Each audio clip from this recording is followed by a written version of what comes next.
Give the people what they want. Give the people what they want. Give the people what they want. Your weekly movement news roundup.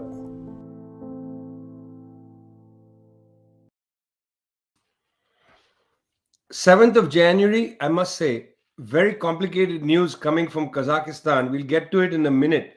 You're listening to Give the People What They Want, your weekly movement news roundup brought to you from People's Dispatch. That's Zoe and Prashant, your superb editors. I'm Vijay from Globetrotter. Listen, I started by saying that the news from Kazakhstan is confusing. Yes, there have been enormous protests. Yes, Kasim Tokayev is under immense pressures. Government has resigned. It looks like he's basically taken charge of the state. That is what it feels like. Spoke to somebody who used to live in Kazakhstan, haven't been able to get in touch with people in Kazakhstan, largely because the internet is down and has been down since yesterday. Telephone lines are hard to get into and so on. And I don't know, we don't have good contacts in Kazakhstan. I'm just admitting this to you as a reporter and journalist. Here's what's confusing about it. Looks like this country, the ninth largest, by the way, by area, roughly 19 to 20 million population, one of the world's largest exporters of fuel. In fact, it belongs to OPEC Plus. Used to be part of the Soviet Union, had a close relationship to Russia, still has a very close tie with Russia. This country, if you look at a proper map, it's enormous. This country had just about a year, 3 years ago, in September 2019, had just under 2% of the share of the world's Bitcoin mining. Now, I had to study about this in order to do this segment for the show. I didn't realize the extent at which Bitcoin mines draw from the electricity grid. But because the Chinese government has taken a negative position regarding Bitcoin, lots of Bitcoin miners moved from China to Kazakhstan. And within the space of 2 years, Bitcoin mining went from just under 2% of the world Bitcoin located in Kazakhstan to almost 20% of world Bitcoin located in Kazakhstan.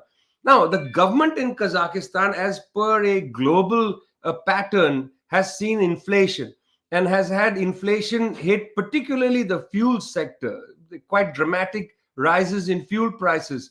Well, here's where the story gets interesting. Some people say that the Bitcoin miners, very angry that fuel prices have gone up, which impacts their business model, began to egg on a set of protests. That's one theory out there. I can't tell you much more than that. I believe there's a lot of pent up feeling in Kazakhstan. I've done some conversations with people, never been there myself, but done some conversations with people.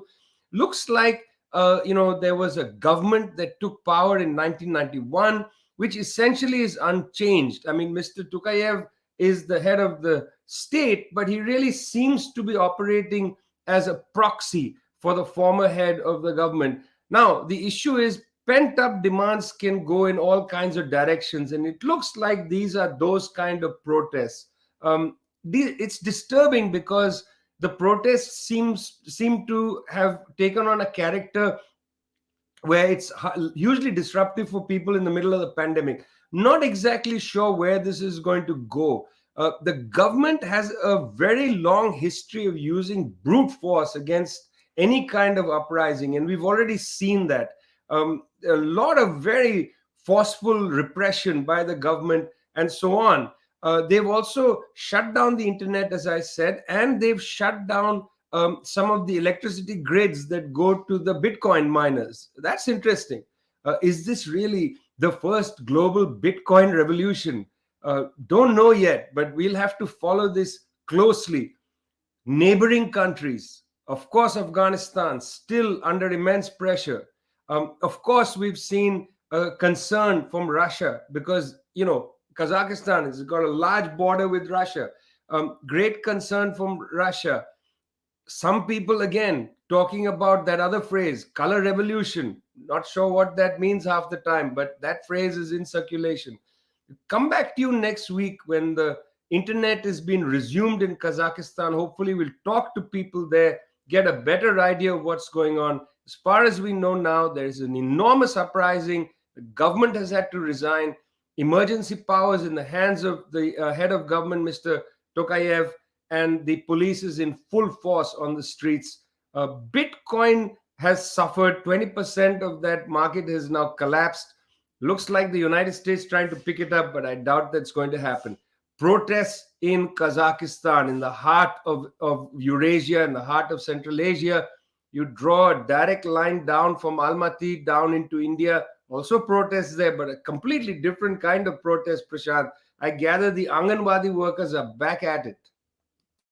Absolutely right. This is in the state of Haryana, of course, where I believe close to 20,000 Anganwadi workers are believed to have participated in a protest. The important thing to note is that they have been on strike from last month. Now, these are workers who basically are employed in creches, who perform the very important role of taking care of children, provide necessary support, provide the essential aid at a very young age for children. They are actually anchors of the education system and the social welfare system also. Unfortunately, however, despite the very important role they play, they are paid a pittance. Like right now in Haryana, for instance, their salaries for the workers are around 12,000 rupees, which is, I believe, close to $180 per month. And for the helpers, it's around 6,000 rupees, which is not even $100 per month.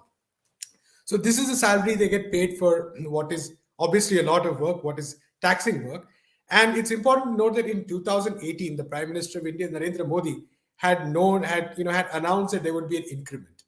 And he had promised that Anganwadi workers would get an increment. And once again, it's important to note, this is not a huge increment. We are talking about 1,500 rupees, which is say around, again, I believe $20.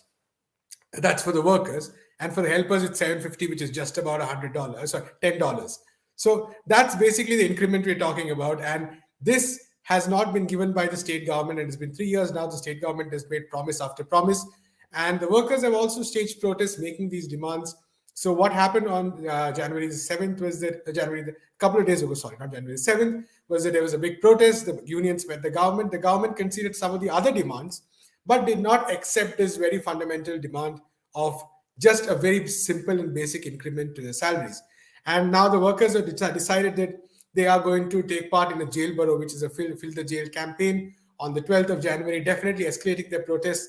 I think it's very important to note this because the salaries and the increments are not even, the maximum of what the unions are demanding. The unions across the country every year have protested asking for a minimum wage of 18,000 rupees across sectors. And this is something the government has not been giving, of course, but they've not even been giving minor increments. And for every single increment, every single benefit, these workers who play such an important part in the life of Indians across the country have to really struggle. It's you work hard at work and then you need to come out on the streets time and again. And I think this is not only of Anganwadi workers, but what is called the broad category of scheme workers, which is also people who work in the health sector, for instance. Many of them do not have permanent jobs, despite again performing this vital function. They're often considered, in the case of ASHA workers, as volunteers, or they're considered as non-permanent or contract workers. Many of them, so even though they provide essential government services, none of them are employed by the government. So I think this is a very important question we need to ask, and we need to think of in the context of an Indian government, which has actually been, India is in the news a lot these days because of the hate that's being promoted. And there seems to be, of course, no action against it.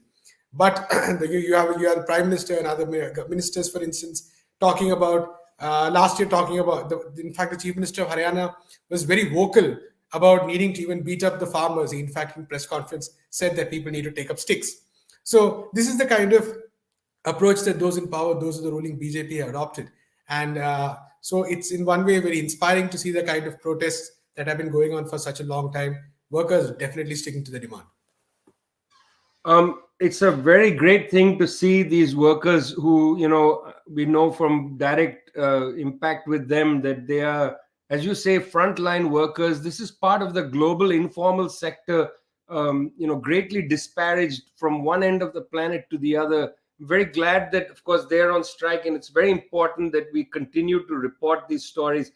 Friends, one of the things about worker stories, labor stories, strikes in particular, is they take on a tendency of being repetitive. But it's very important to keep on this because these struggles are repetitive, and it's the repetitive nature that builds confidence of people and so on. So this is a story we'll be on. Meanwhile, turning to an ugly story, our colleagues, fellow journalists, killed in Haiti outside Port-au-Prince. Two of them who had gone to interview a gang leader was killed. They were killed just this week. Talking to a rival gang leader, killed by gang violence in Haiti. Terrible business. 6 months after the president of Haiti had been killed. This is the state of things. Very difficult. In the middle of all this, of course, there's been an arrest for the murder of the president of Haiti. Zoe, what's the story about the president's murder and this arrest of a Colombian national?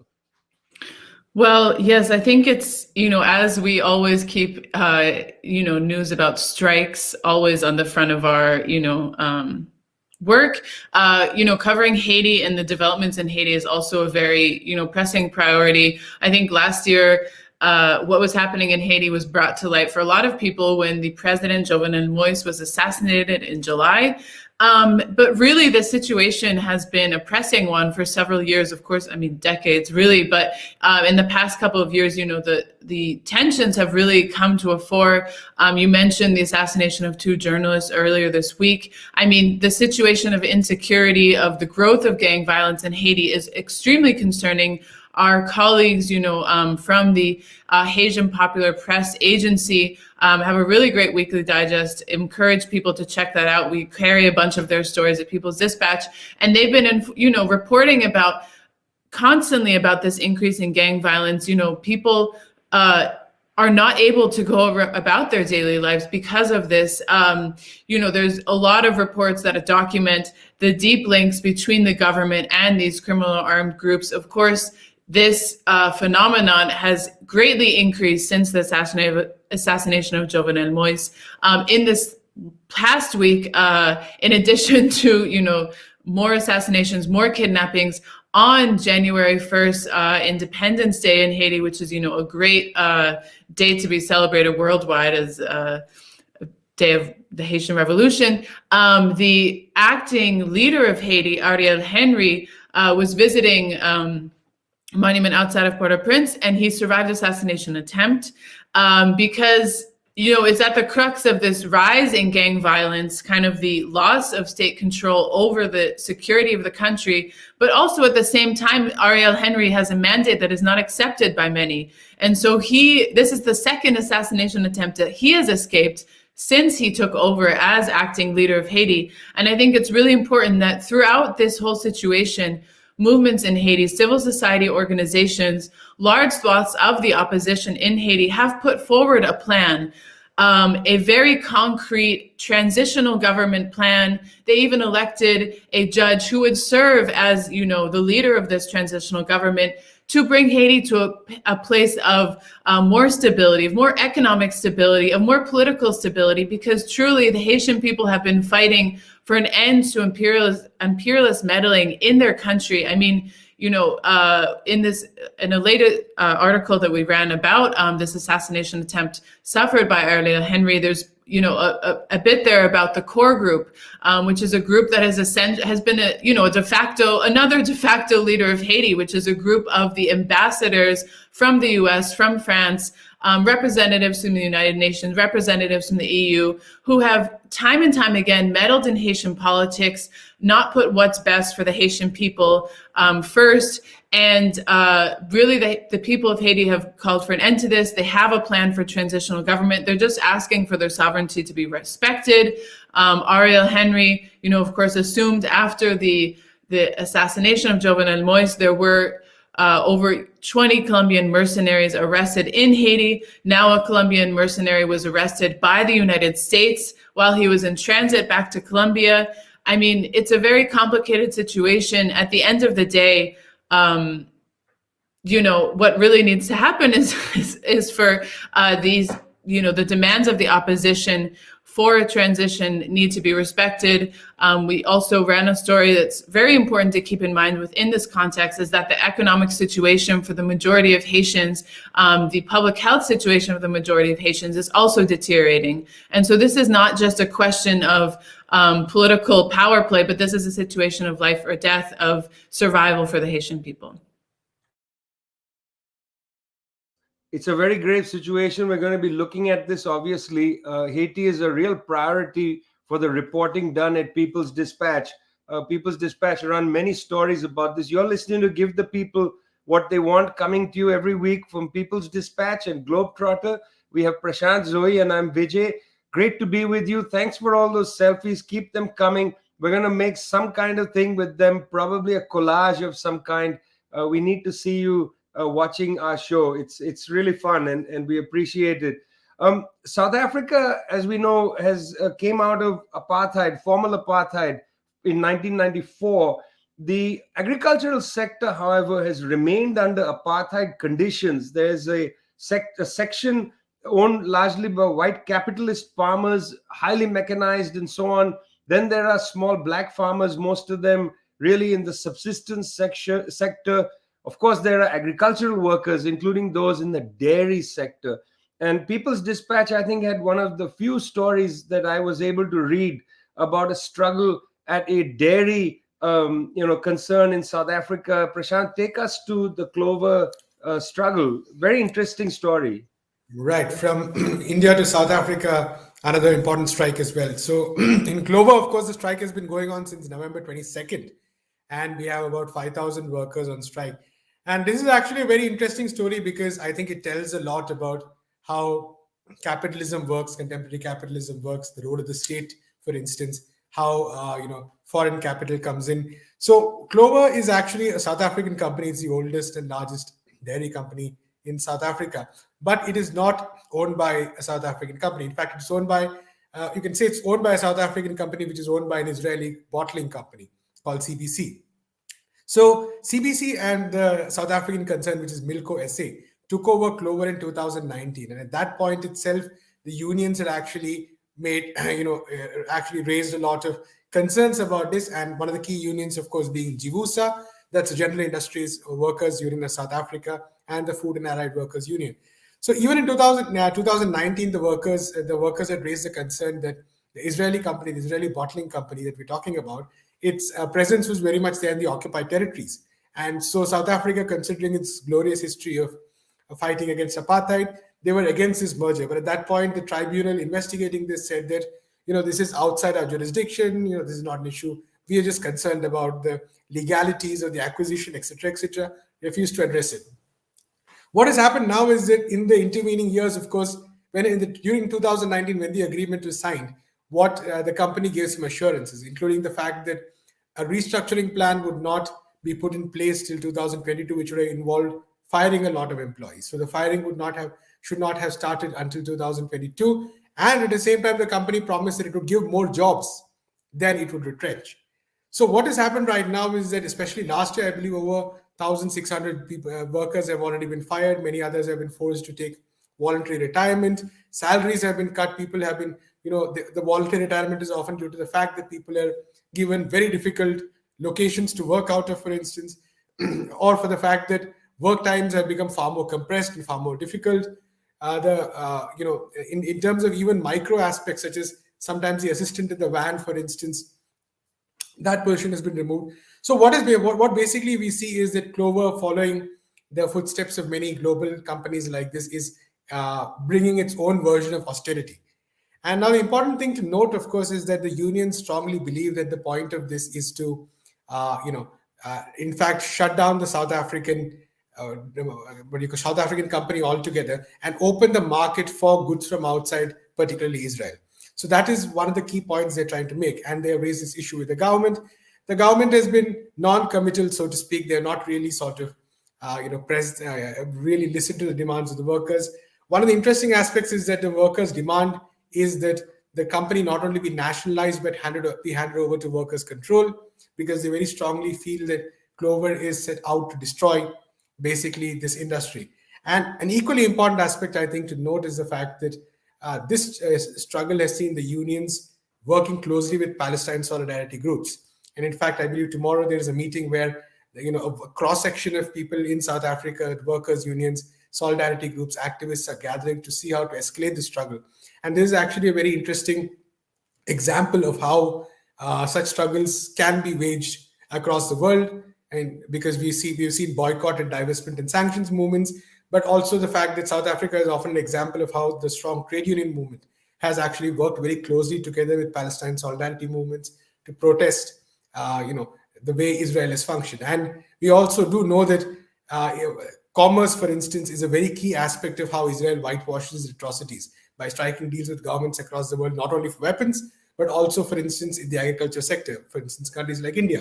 So the fact that this struggle is being carried out both on the factory floor, on the streets, and in coordination with Palestinian groups is, I think, a very interesting struggle, is a very interesting aspect of the struggle. And therefore, I think it's one struggle which needs to be really watched, because it's not just one concern or a few factories in South Africa, but an issue of actually global significance. An issue of global significance. We're talking about the relationship between, apartheid Israel, that's what the UN calls it, and South Africa, which, exited apartheid in 1994. And yet, in many of the industries, there are what one might call apartheid-like conditions. Very good story, important to keep going on. Story of global significance, you said, Prashant. I think what could be more significant than the utter political chaos in the United States of America, where 1 year ago, we saw some very interesting characters run into the US Capitol, looking like characters from a Comic-Con, show, with awfully interesting headdress and so on. Zoe, have any of them been found, I don't know, being taken into a court of law? Or is it perfectly legal to do that in the United States? Yeah, I mean, it was a very historic day. And it was hard not to laugh at the ridiculousness of it. But at the same time, I mean, it was such it still seems like such a insane thing that could have happened.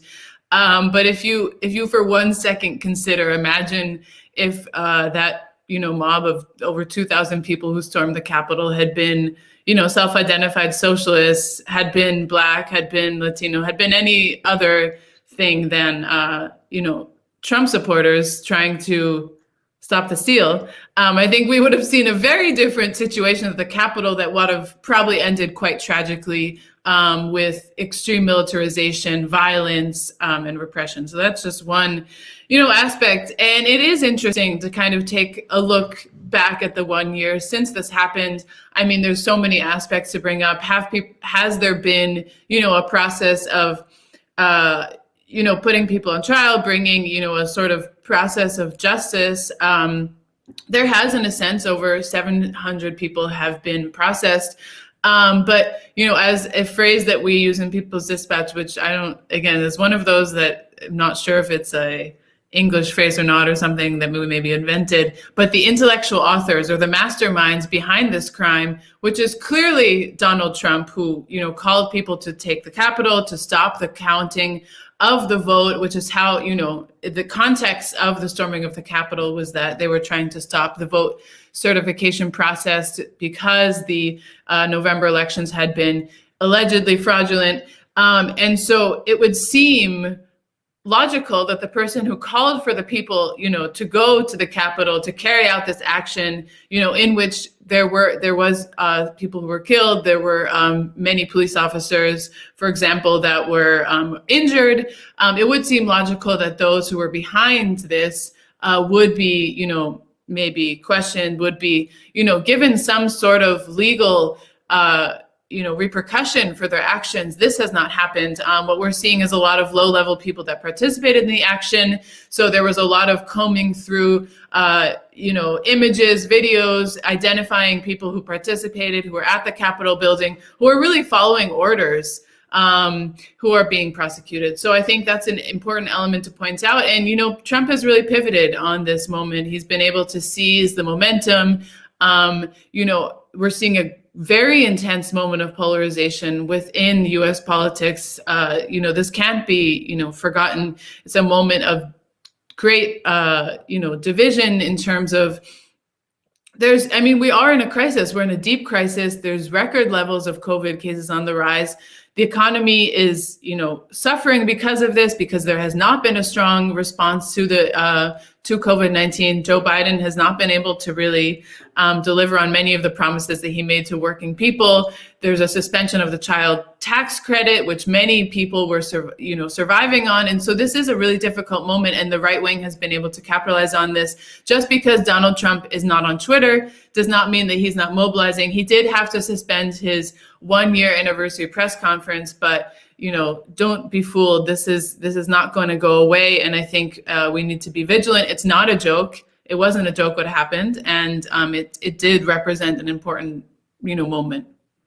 And not only is Donald Trump back in the saddle, but so is Mike Pompeo, making a real push already out there. The heir apparent to Donald Trump running already against the Democrats and Joe Biden. We'll see what happens in the midterm elections in the United States later in the year. Lots of good meetings taking place around the world, important meetings, negotiations to dial down tensions around conflict areas. The first 8th round of discussions between Iran and the various powers around the JCPOA.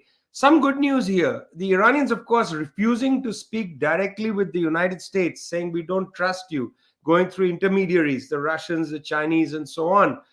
This is interesting because now the British, Boris Johnson, and the United States have said that, it's hard to trust Iran.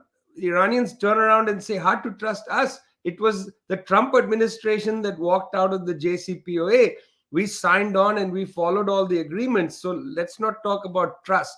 Why I said there's good news is that flying in from Seoul, South Korea, is a very important, one of the senior most cabinet figures, Cho Jong-kun, who's coming in to discuss the modality to free up $7 billion of Iranian money that has been sitting in South Korean banks. Now, the very fact that Minister Cho is flying from South Korea to Vienna to advance this discussion means that there's been some green lighting from Washington, D.C. If this money is freed up, it means that the talks in Vienna around the so-called nuclear program of Iran might actually have more legs than we imagine. Might be. Let's see. First set of talks. Second set of talks happening this coming week in Moscow between the Europeans, the United States, and Russia around the question of what the Europeans and the United States are calling a military buildup on the Ukraine-Russia border. But what the Russians are saying is NATO aggression, NATO coming in and absorbing countries that border Russia.